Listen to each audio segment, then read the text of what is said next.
안녕하세요. 복음의 비밀을 전하는 채널 더 라이처스타입니다. 자, 오늘은 제가 새 하늘과 새 땅에 대해서 한번 말씀을 나눠보도록 하겠습니다. 새 하늘과 새 땅이라고 하면, 이것이 존재한다고 하면 지금 우리가 사는 세상은 낡은 세상이란 뜻이죠. 근데 우리가 지금 살고 있는 세상이 낡은 세상이라고 생각해 보셨습니까? 그리고 또 우리가 사는 이 세상은 우리는 우리 눈으로 보고 듣고 감각하는 그런 세상 속에서 살고 있는데, 똑같이 감각할 수 있는, 더 잘 감각할 수 있는 새하늘과 새 땅이 있다고 이렇게 말씀하고 있습니다. 우리 경험과 지식, 우리의 의지와 노력, 이런 걸로는, 논리로는 설명이 되지 않는, 설명 불가능한 그런 세계라고 할 수가 있죠. 여기서 우리는 두 가지로 생각할 수가 있습니다. 뭐냐면은, 첫 번째는 우리가 지금까지 이 물리적인 세계에서 배우고 경험한 상식 수준에서 이런 주장을 받아들일 수가 없고, 또 하나는 형이상학적 측면에서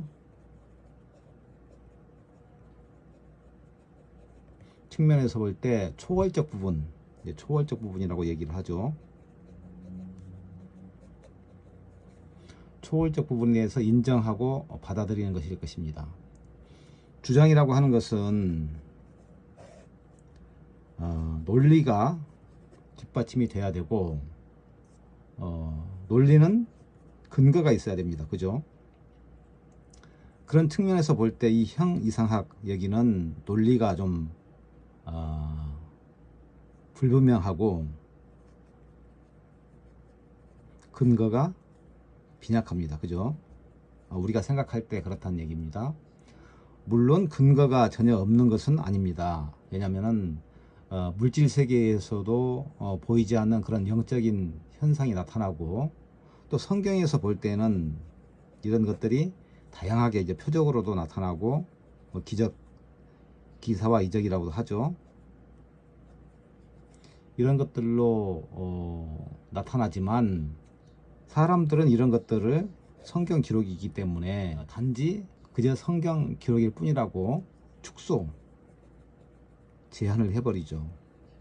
믿지 못한다는 얘기죠. 사람들을 완벽하게 속이는 그 마술 있지 않습니까? 마술. 이거는 사람들이 잘 믿어요. 그죠? 근데 이 말씀은 못 믿는단 말입니다. 왜냐하면 마술은 사람들이 속기는 하지만 눈으로 보여주고 있기 때문에 그렇고, 말씀은 눈으로 보이지 않기 때문에 그렇습니다. 또 말씀을 눈으로 보여줬다 할지라도, 말씀을 눈으로 보여주는 것이 이제 표적이라고 할 수가 있겠죠. 이런 표적을 보면서도 그저 이제 우연으로 치부를 해버립니다. 믿지를 못한다는 것이죠. 그 세계를 인정하고 싶지 않다는 얘기죠. 심지어 예수님의 12제자 중에 하나인 도마도 예수님이 부활하신 후에 제자들이 부활하신 예수님을 보았다 이렇게 말을 했을 때, 도마는 그랬습니다. 내가 보기 전까지는, 손으로 만져보기 전까지는 도저히 믿지 못하겠다. 예수님의 12제자 중 한 사람인 도마도 이렇게 했는데, 일반 보통 사람들은 말씀을 제대로 믿을 수가 있겠습니까? 너무나도 믿지 못하는 것은 당연한 일입니다. 반대로 그 사실을 믿는 사람이 있는데, 이런 사람들은 바보 아니면 좀 특별한 사람들입니다. 그죠? 여러분은 어디에 속합니까? 자, 기록은 어떻게 유지되어 왔을까요? 역사는 승자의 기록이라고 얘기하죠.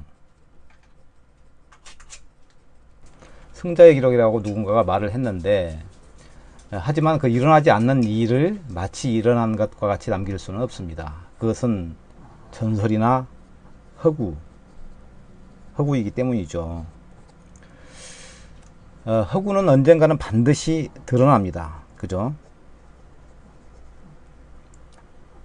다만 그 일어난 일들을 왜곡해서 승리자의 입맛에 맞게 고쳐 쓰는 그런 일들, 그런 일들은 역사적으로 볼 때 비일비재하죠. 우리나라 근현대사만 봐도 그렇습니다. 얼마나 왜곡된 그런 역사가 많고, 많은 사람들의 역사 인식이 잘못된 그런 부분들이 많습니까? 그죠? 하지만 그 기록이 사실을 바탕에 두고 있을 때, 또는 그 사실이 사람들에게 큰 임팩트를 줄 경우에는 다양한 그런 검증이 뒤따르죠. 예. 그리고 그 검증이 제대로 됐을 때는 바로 그 사실이라고 이제 확정을 하는 것입니다. 자, 왜 이야기를 하냐면은, 예수님이 부활을 하신 후에 많은 사람들이 예수님의 부활에 대해서 잘 못 믿지 않습니까? 어떻게 사람이 죽었다가 다시 살아날 수가 있느냐. 예수님은 특별하신 분이기 때문에, 이제 하나님이시기 때문에 그런다고 그렇게 이제 생각하면 되는데, 그걸 믿지 못하니까 죽었다가 잠깐 살아나서 다시 죽은 예는 많이 봤어도 죽었다가 다시 살아나서 영원히 산다, 이런 말씀은 믿지를 못하는 것이죠. 예수님이 이제 이 땅에 오셔서 33년간 사셨다가 십자가에 돌아가시고, 우리 죄 때문에 십자가에 돌아가시고 부활을 하셨습니다. 자, 십자가에 돌아가셨다는 의미는 우리 모든 죄를 담당하신 그런 사건이었고, 그 다음에 이제 그걸 복음이라고 하죠. 예수님의 십자가 죽으심, 그리고 장사 지냄, 그리고 부활, 이거를 이제 복음이라고 말합니다. 이 죽으심은 우리 죄 때문에 이제 돌아가셨고, 죄를 담당하시기 위해서 돌아가셨고, 장사 지냄의 의미는 이 죄값을 치르고 있다. 그리고 부활의 의미는 이제 우리가 의롭게 되었다. 죄값을 다 청산했기 때문에 부활을 하셨으니까. 제가 전에 이제 그 거듭남에 대해서 말씀을 드릴 때, 교도소 예를 들어서 사례를 들어서 이제 말씀을 드린 적이 있는데, 이 복음에 대해서 사람들이 이제 잘 믿지를 못하고, 특히 이제 부활에 대해서 잘 믿지를 못하니까 그것을 이제 인정을 못하는 거예요, 사람들이. 전에 이제 예수님 시대 때 이스라엘 사람들도 사두개인들, 이제 바리새인들이 있었는데, 이 사람들은 믿지를 못했어요. 이제 사두개인들은 부활을 믿지 않았고, 내세를 믿지 않았고, 천국과 지옥을 믿지 않았어요. 바리새인들은 다 믿었죠. 사도 바울도 바리새인이라고 했지 않습니까? 그런데 오늘날 사람들도, 많은 사람들이 부활을 인정을 하지 않아요, 이제. 그런데 지금 그 기록에 대해서 제가 이제 말씀을 드렸는데, 예수님이 부활하신 후에 40일 동안을 세상에 계셨어요. 40일 동안 계셨는데, 이 정도로 오랫동안 계셨다면 본 사람들이 많을 거란 말입니다. 그죠? 또 이거에 대해서 기록한 사람들도 많고요, 이제.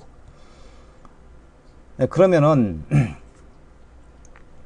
이것이 사실이냐 아니냐, 이 부분에 대해서 한두 사람이 봤다면은 그 사람들이 특정하기 때문에 그럴 수도 있다고 생각하지만, 40일 동안, 시간도 40일 오랜 시간이 있었고, 그 본 사람들도 많았단 말입니다. 이제 처음에 이제 부활 직후에는 막달라 마리아 등 몇몇 그 특정한 사람들이 예수님을 직접 봤죠.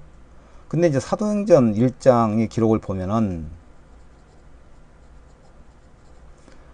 예수님께서 이제 감람원, 지금 이제 올리브산이라고 하죠. 감람산, 올리브산이라고 하죠. 이 산에서 이제 예수님이 하늘로 승천하시는 그런 모습이 나옵니다. 사도행전 1장에서. 거기에 이제 많은 사람들이 보았다고 기록을 하고 있어요. 사도행전 1장 9절에서 이제 11절까지 이렇게 보시면 나와 있는데, 자, 이거는 물리적 세계를 거스르는 현상이잖아요. 그죠? 초자연적인 현상이고, 논리적으로 설명이 불가능한 일입니다. 그죠? 기이한 일이죠. 그 모습을 많은 사람들이 직접 보았고, 그것을 기록을 했습니다. 자, 3인 성호란 말이 있습니다.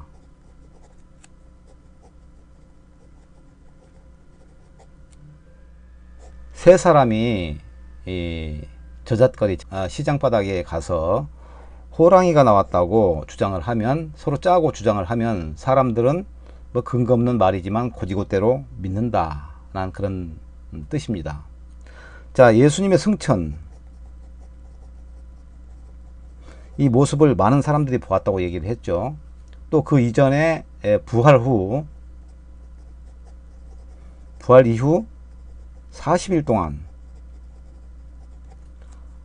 그 행적을, 그렇다면 이 3인성으로 통할 수가 있을까? 그러기엔 너무 많은 사람들이 보았고, 그 다음에 또 진술을 했고 기록을 했습니다.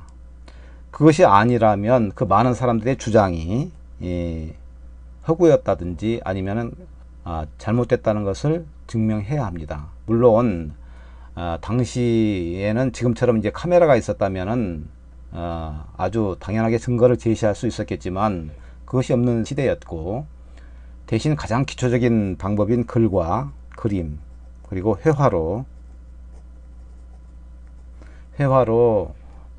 증거를 남겼죠. 미켈란젤로는 전해오는 그 사실을 자기가 믿지를 않았다면 바티칸 박물관의 그 시스틴 성당 천장에 남긴 천지창조를 4년이 넘게 그리지 않았을 것입니다.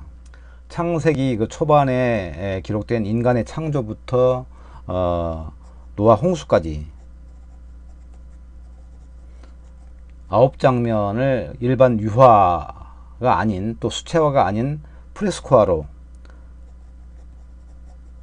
프레스코화는 그 벽화를 그릴 때 석회를 바른 벽에다가 그것이 채 마르기도 전에 수채로 그리는 미술 기법이라고 합니다. 그러니까 일반 유화를 또 일반 유화나 수채화로 그리는 것도 힘든데, 또 그리고 벽에다 그린 것도 아니고 바닥에다 그린 것도 아니고 천정에다가 그 공포의 높이에서 작업을 했다고 하니 정말 대단하죠. 저도 기회가 돼서 그 시스틴 성당에 가본 적이 있는데 상당히 높았습니다. 어떻게 목이 아파서 쳐다보기도 힘든데 거기서 작업을 했다고 생각을 하면 정말 그것도 4년간 대단한 작업이었겠죠. 그죠? 뭐 물론 그렇게 말을 하면 인도의 거대 불상이나 이집트의 거대한 피라미드, 또 어떤 믿음 때문이 아니겠냐, 그렇게 말할 수도 있겠습니다. 물론 어떤 계기가 있어서 그렇게 했겠지만 성경의 기록들은 그것들과는 차원이 완전히 다릅니다. 물질 세계가 아닌 세상 너머의 이야기, 이제 오는 세상이라고 하죠. 내세의 이야기를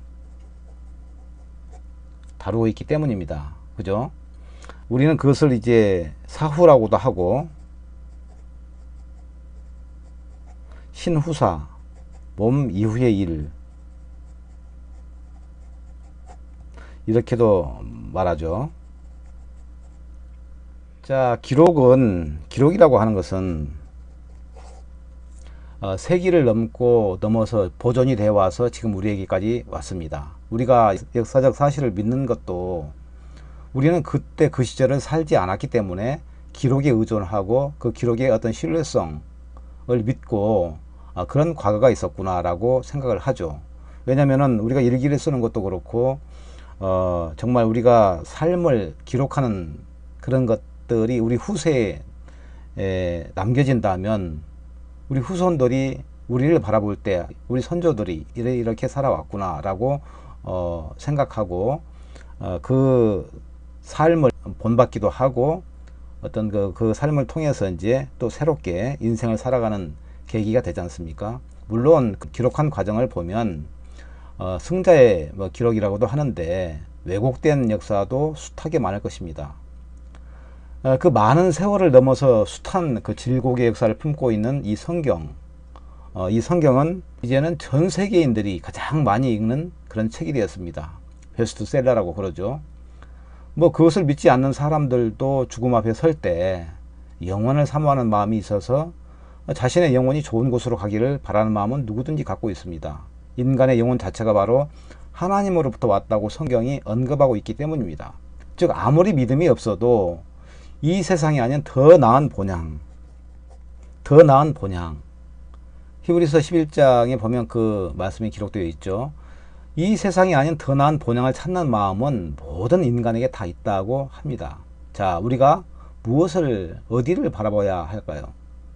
사람들은 죽으면 뭐 끝이지 내세가 있고 신우사가 있냐 이렇게 말합니다. 그렇기 때문에 사람들이 어려움에 처하고 문제가 발생을 하면 쉽게 극단적인 선택을 하는 것입니다. 정말 안타까운 일이죠.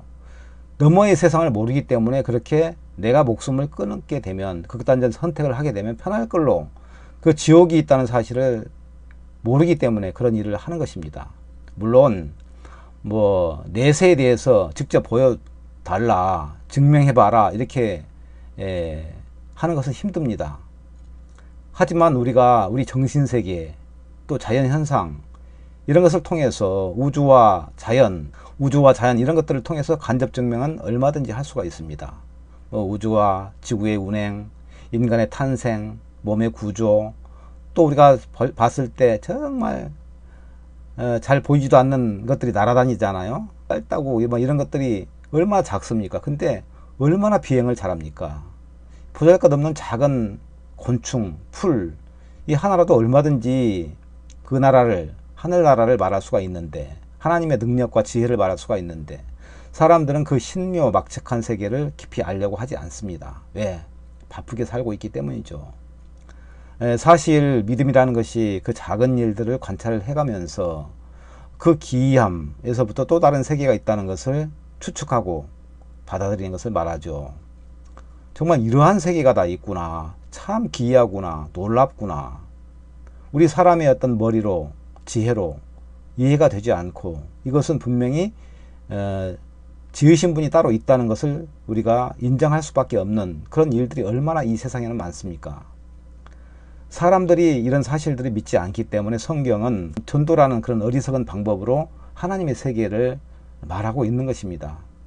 특히 그 성경은 이제 히브리서 11장 보면 그 믿음의 현상들, 하나님이 역사하시는 그 일들을 많은 믿음의 선진들의 그 경험 사례, 믿음의 선조들의 그 경험 사례를 들어서 설명을 하고 있습니다. 성경은 약속의 책이죠. 그래서 이제 신약, 이 약속이죠. 구약, 이렇게 이제 오래된 약속, 새로운 약속 이렇게 이제 부릅니다. 약속이라고 하는 것은 지나간 일을 정하는 것이 아니죠. 약속이라는 단어는 미리라는 단어와 연관이 있습니다. 항상 같이 하죠.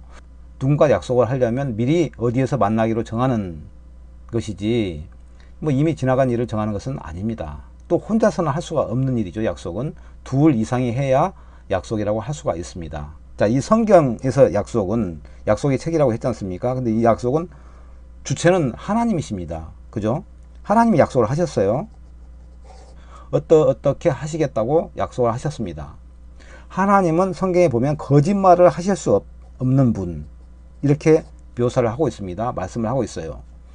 그렇기 때문에 거짓말을 할 수 없으신 하나님은 이 약속을 이룰 수밖에 없는 분이라는 것이죠. 우리에게 이렇게 하시겠다고 약속을 하셨으면 그대로 그렇게 하시는 분이 하나님이시라는 것입니다. 그래서 우리가 하나님을 믿는 것입니다.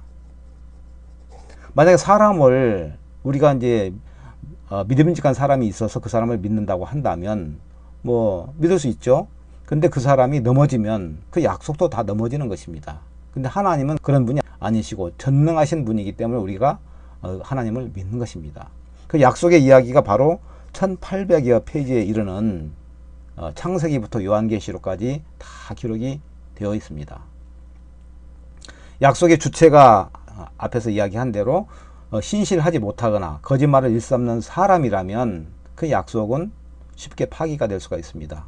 뭐 약속 당사자 한편에서 약속을 믿지를 않는다면 그 약속의 정함은 의미 없는 말장난이 되어버리겠죠. 아니 이제 전철역에서 만나자고 했는데 약속을 했는데 나는 그 약속을 믿지 못해서 나가지 않았다든지 아니면은 약속을 잘못 알아서 버스 정류장으로 갔다든지 아니면 그렇게 되면 이 약속은 의미 없는 말장난으로 끝나버린다는 것이죠. 또 한 나라의 임금이 엄청난 상을 주겠다고 어떤 시골에 있는 노인한테 노인을 불렀어요. 근데 그 노인은 자기의 모습, 미천한 자기의 모습을 보면서 에이 임금이 한 나라의 그 임금이 나 같은 사람을 불러 하면서 뭐 헛웃음이나 치고 그 앞에 나가지 못했을 때 그 임금이 그 노인을 위해서 준비한 엄청난 상은 무용지물이 될 것입니다. 그죠? 바로 그 생각의 굴레로부터 벗어나지 못했기 때문에 가장 중요한 선물을 놓치는 것입니다. 이 성경은 우리에게 약속도 약속이지만 하나님의 선물이 여기 다 들어 있습니다. 그런데 우리가 이 생각에 빠져서 믿음이 없기 때문에 이 약속을 하나님의 선물을 받지를 못한다는 것이죠. 베드로후서 3장 13절에 보면 이렇게 기록되어 있습니다.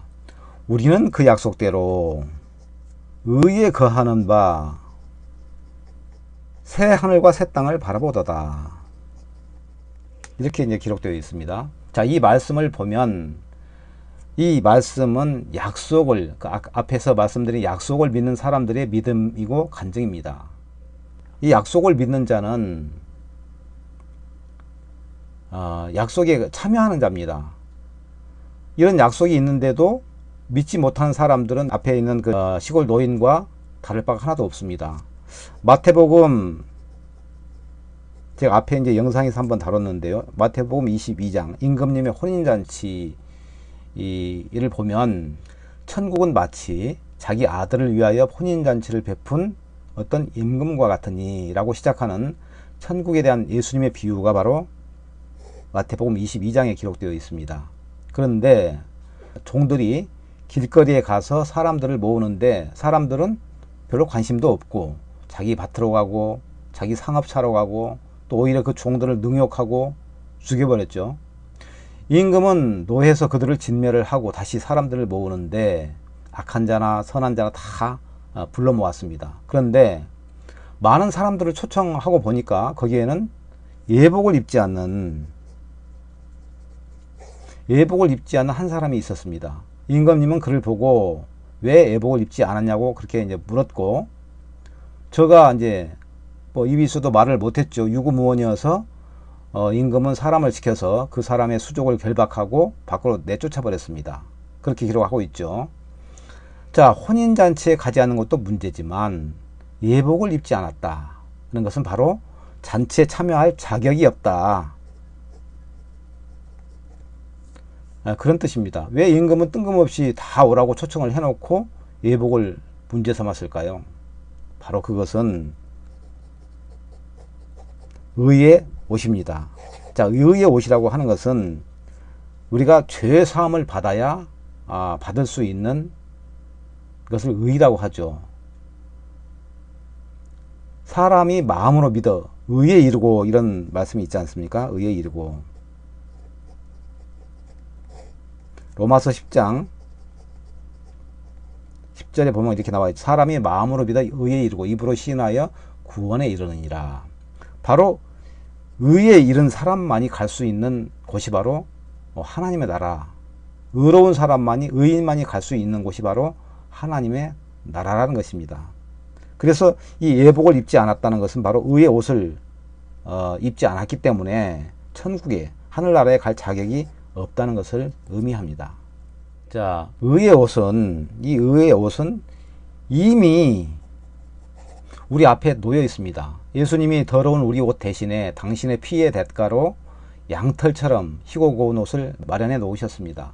그것을 보는 눈이 없어서 발견하지 못했거나 보고도 그 가치를 모르기 때문에 입지 않았을 뿐입니다. 그래서 영적 소경이라고 했고, 진주의 가치를 모르는 돼지한테 그것을 던져주는 것처럼 그렇게 하지 말라고 성경은 말씀하고 있습니다. 자, 새 하늘과 새 땅, 지금 이 얘기를 하고 있죠.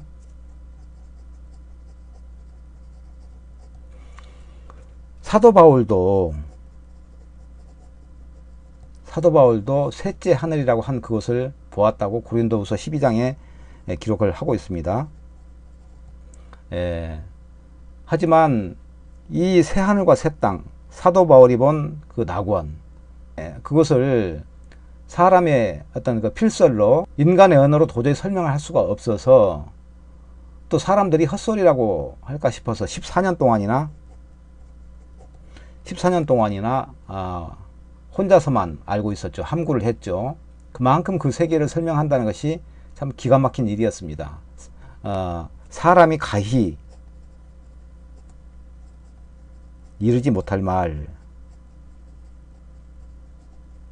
이렇게 이제 사람이 가히 이르지 못할 말이라고 혼자만 간직을 하고 있다가 이제 14년이 지난 후에 정말 겸손하게 무익하나마라고 이야기를 시작합니다. 너희가 내 말을 들어도 이로울 것이 없을 것이라고 아예 간주를 하고 이야기를 시작한 것이죠. 뭐 못 믿을 테니 무익한 얘기긴 하지만 부득불 자랑할 환상과 계시를 말하겠다고 이렇게 한 것입니다. 아마 저 같았으면은 그 환상이나 계시를 봤다면 바로 동네방네 소문 다 났을 것이고 오만간 데 가서 다 간증하고 그랬을 것입니다. 어마어마한 사건이었을 테니까요. 그런데 당시 바울은 한마디도 안 했습니다. 14년 동안 얼마나 참기 어려웠을까요? 바로 바울은 그 의의 세계, 하나님이 계신 낙원을 보고 온 것입니다. 그 찬란한 낙원을 보고 와서 너무 필설로 말을 할 수가 없어서 참고 있다가 14년이 지난 뒤에 말씀을 하고 있는 것입니다. 누가 됐든 간에 그 세계를 보았다면 안 가겠다는 사람이 한 사람도 없을 것입니다. 문제는 그 실존 자체를 믿지 못해서입니다.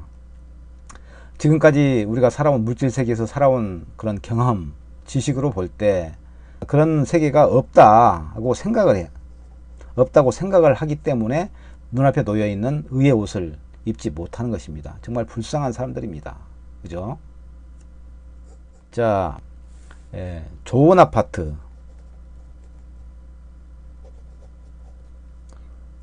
좋은 옷, 좋은 차, 좋은 음식, 그리고 좋은 학교, 스펙, 또 좋은 직장. 자, 여기 보면은 이 앞에 형용사로 좋은이라는 이 형용사가 들어가 있는데 이 형용사는 뒤에 명사를 이어지는 명사를 좋게 만들어주고 가치 있게 만들어주는 참 좋은 단어죠. 그죠? 굿.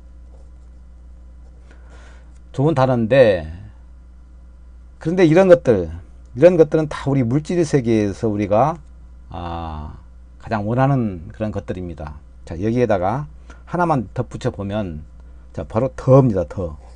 더 좋은, 더 나은. 성경은 하늘나라를 우리가 생각하는 좋은에다가 더 좋은, 더 나은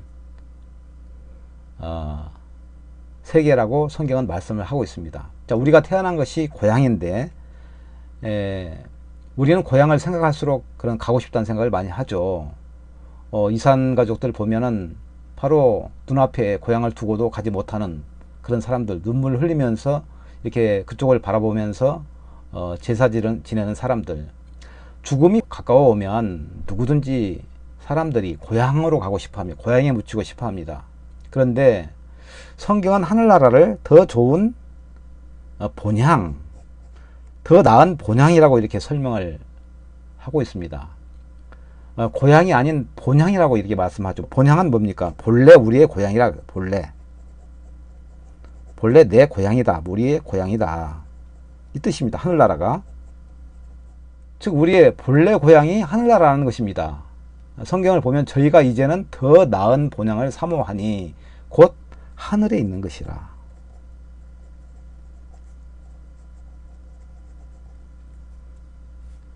그러므로 하나님이 저희 하나님이라 일컬음 받으심을 부끄러워 아니하시고 저희를 위하여 한 성을 예비하셨느니라 라고 히브리서는 기록하고 있습니다. 자, 그런데 이렇게 좋은 곳을 준비해 놓으셨는데 의의 옷을 입지 못하고 밖으로 쫓겨나면 우리가 어디로 가겠습니까? 거기는 말로 형용할 수 없는 세세 무궁토록 고통과 저주가 있는 지옥입니다. 바로 우리가 의의 옷을 입지 못하면 가는 장소가 바로 이곳입니다. 어디로 가고 싶습니까? 말할 필요가 없죠. 그런데 사람들은 하늘나라 가는 것을, 천국에 가는 것을 어떤 믿음보다도 자기 공로, 수고, 노력 뭐 이런 것들이 있어야 가는 걸로 생각을 합니다. 그거 아닙니다. 누구를 막론하고 이 믿음 하나만 있으면, 예? 믿음 하나만 있으면 갈 수 있는 나라, 거기가 바로 하늘나라입니다. 예수님이 우리 모든 죄를 완벽하게 처리를 하셨고 예수님의 십자가와 장사진행 그리고 부활을 통해서 우리 죄가 완전히 끝났고 우리가 완전히 의롭게 되었다고 분명히 말씀을 하고 있기 때문입니다. 그것을 믿지도 못한다면 더 이상 이제 권고해 줄 말이 없습니다. 정말 사람들은 지혜롭다고 생각을 하지만 정말 미련합니다. 정말. 그 미련이라는 껍질 여러분 많이 들어보셨습니까? 미련이라는 껍질은 절구통에 넣어서 빻아도 벗겨지지 않으면 그 껍질과 함께 으깨져 버린다. 그 사실을 여러분 들어보셨습니까? 정말 우리를 위해서 모든 것을 준비하셨고 혼인잔치, 임금님이 혼인잔치를 준비해 주셨는데 우리는 의의 옷을 입지도 못하고 우리 앞에 놓인 그 놀라운 잔치상에 가보지도 못하고 세세 무궁토록 저주와 멸망이 있는 그런 지옥으로 간다면 어떻게 되겠습니까?